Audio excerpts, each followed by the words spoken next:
Olá pessoal, bem-vindos ao canal Agronomia Fácil. Meu nome é Rogério Ferreira, eu sou engenheiro agrônomo e nesta aula falaremos sobre alguns conceitos básicos relacionados com a cultura da soja. Esses conceitos são fundamentais para aqueles que desejam ter um entendimento geral sobre a cultura. Espero que vocês tenham assistido a nossa aula de introdução, onde eu explico como irá funcionar a dinâmica das nossas aulas. Se você deseja seguir o nosso curso até o final, por favor, se inscreva no canal. E por favor, não se esqueça de dar um joinha para nos ajudar.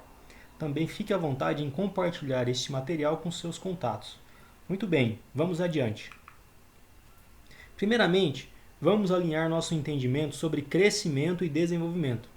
Isso parece coisa simples, porém muitas pessoas não têm uma definição clara do real significado de cada um desses dois conceitos, ou até mesmo acreditam que se trata de uma mesma coisa.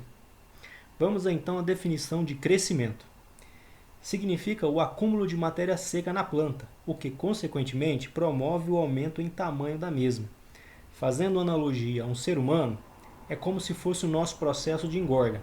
Uma pessoa de qualquer idade pode se alimentar e engordar, desde um bebê recém-nascido ou até mesmo um adulto. Já o desenvolvimento de uma planta de soja se dá pela mudança de estádios fenológicos, como por exemplo a germinação, emissão de folhas, nós, flores e a maturação fisiológica. Fazendo a mesma analogia com um ser humano, poderíamos comparar com o período da infância, puberdade e a vida adulta de uma pessoa. Mas o que é matéria seca? Nada mais é do que todo o conteúdo de massa acumulado na planta, excluindo-se a água, obviamente. E isso inclui os carboidratos, as proteínas, os lipídios e os minerais. A produção de matéria seca da planta começa pelo processo de fotossíntese, no qual a planta produz açúcares usando a luz do sol, o CO2 capturado do ar e a água extraída do solo. Juntamente com a água, a planta também absorve do solo nutrientes minerais que, combinado com os açúcares gerados pela fotossíntese, se transforma na matéria seca da planta. O entendimento do conceito de matéria seca na cultura da soja é muito importante, pois o peso dos grãos, que é o produto gerado pela soja, está diretamente relacionado ao acúmulo de matéria seca.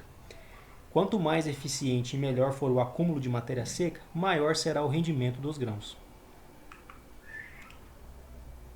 Ao longo do tempo, o homem tem melhorado a soja com o objetivo de selecionar cultivares com características desejáveis. Dentre estas, temos a produtividade, que é o que os produtores buscam. Toda cultivar tem um potencial produtivo máximo definido geneticamente.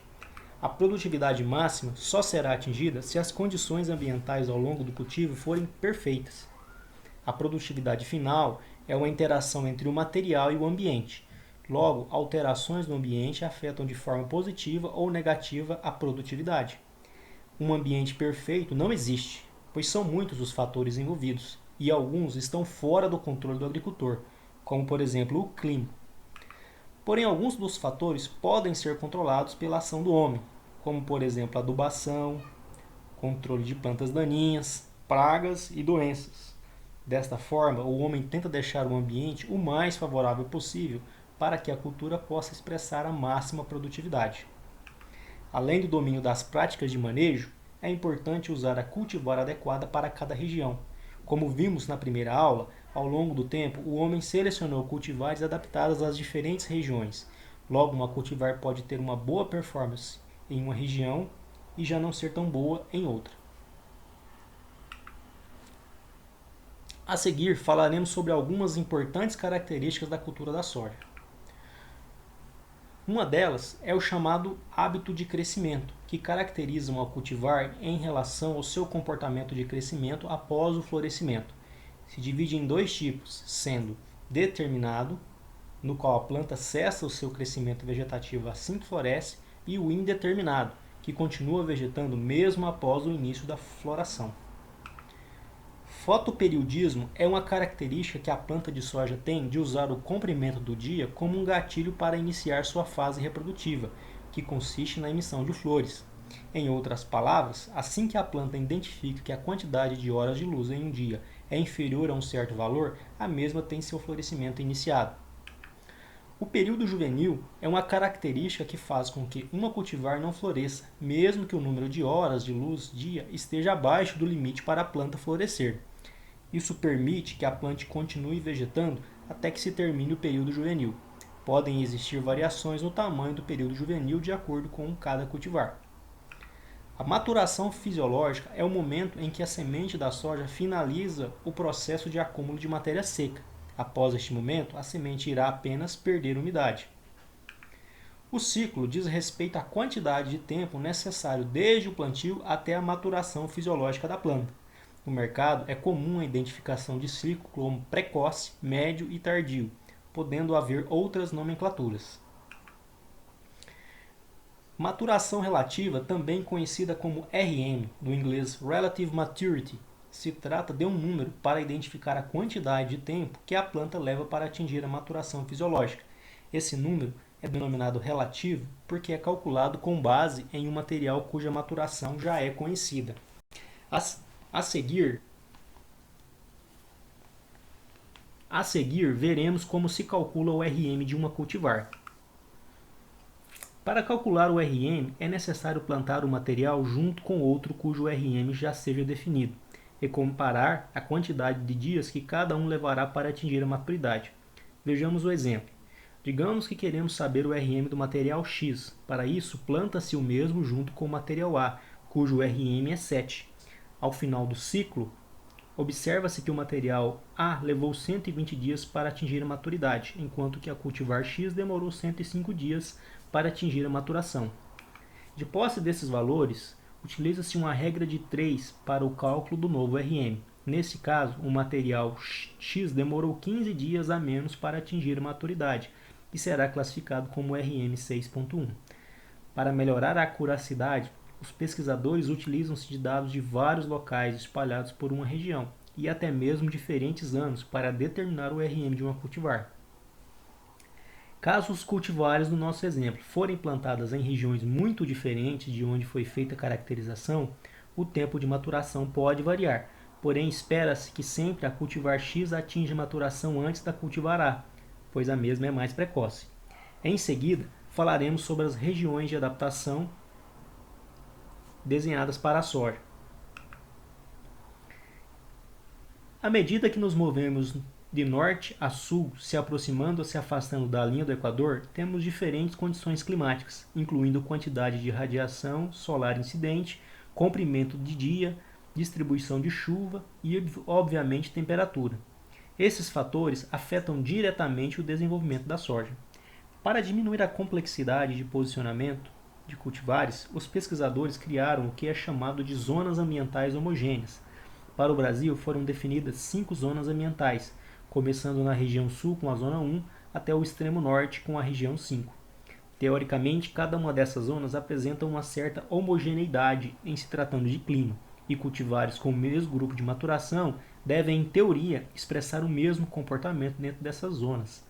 Obviamente, como temos grandes extensões, podemos ter pequenas variações em casos pontuais. A distribuição de grupo de maturação no Brasil segue uma lógica de grupos 5 e 6 com hábito de crescimento indeterminado nas regiões mais ao sul e grupo 8 a 9 com hábito de crescimento determinado nas regiões mais ao norte. Já a faixa central do país é um misto de grupo 6 até grupo 8 com hábito de crescimento determinado e indeterminado. Como já comentamos anteriormente, muitos são os fatores que podem impactar no crescimento e desenvolvimento da soja. Dentre esses fatores, os estresses ambientais merecem destaque. As temperaturas elevadas e a falta de umidade influenciam diretamente no desenvolvimento da cultura, podendo, por exemplo, aumentar o período vegetativo, encurtando o período reprodutivo, comprometendo assim a produtividade. É claro que se a falta de chuva ou excesso de temperatura forem muito drásticos, pode ocorrer até mesmo a morte das plantas. A ocorrência de longos períodos nublados também pode causar distúrbios no processo fotossintético, comprometendo a fase reprodutiva da cultura, podendo causar o abortamento de flores ou vagens.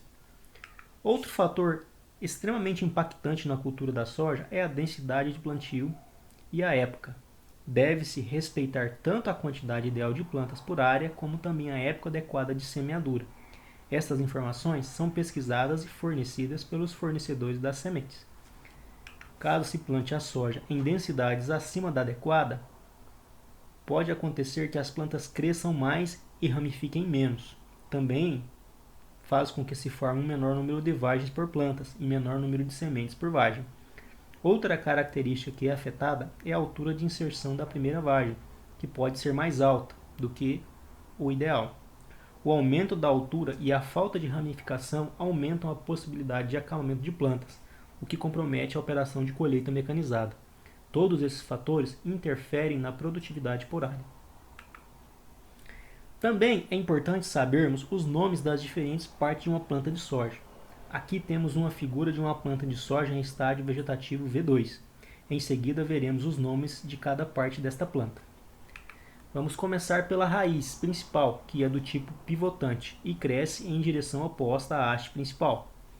As demais raízes que circundam a raiz principal são chamadas de raízes laterais e têm um importante papel na absorção de água, nutrientes e fixação da planta no solo.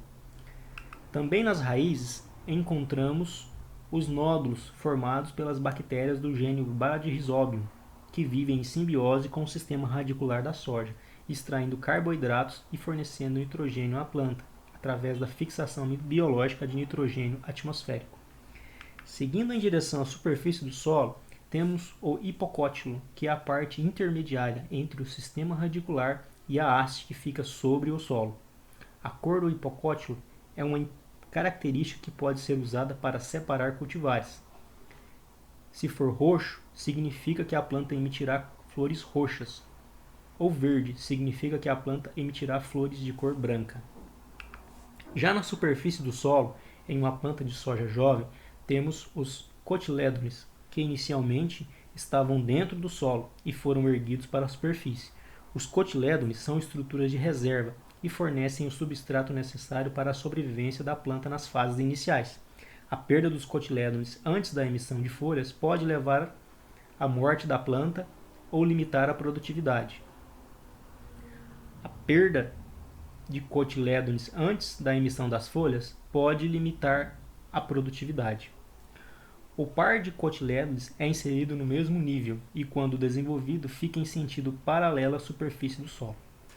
Logo acima dos cotilédones é emitido o par de folhas unifoliadas. Essas também são emitidas no mesmo nível e em sentido oposto. O ponto de inserção de folhas é chamado de nó. Em cada nó existe o que é chamado de gema axilar, de onde podem ser formadas novas estruturas reprodutivas ou ramificações que poderão emitir novas estruturas vegetativas ou reprodutivas. Logo, é desejável uma planta que tenha um maior número de nós e que seus nós tenham distâncias adequadas entre si. A parte da haste localizada entre os nós é chamada de entrenó. Após o par de unifólios, inicia-se a emissão de folhas trifoliadas, que são ligadas à haste principal por uma estrutura chamada pecíolo. A partir desse ponto, serão emitidas apenas folhas trifoliadas, uma imediatamente acima da outra e de forma alternada, uma de cada lado. Há casos raros de emissão de 4 folhas. Isso pode acontecer com alguns cultivares em condições ambientais específicas. O ponto de crescimento, também conhecido como meristema apical, fica no topo da haste e continuará crescendo, alongando a haste e emitindo ramos ou estruturas reprodutivas. Muito bem, pessoal, chegamos ao final da nossa aula de conceitos básicos sobre a soja. Os conceitos que vimos nesta aula servirão para nos ajudar a entender os conteúdos das próximas aulas, onde exploraremos um pouco mais sobre os estádios vegetativos e reprodutivos da soja. Não se esqueça de se inscrever no nosso canal e também dar um joinha se você gostou do conteúdo. Nos encontramos na próxima aula. Um abraço!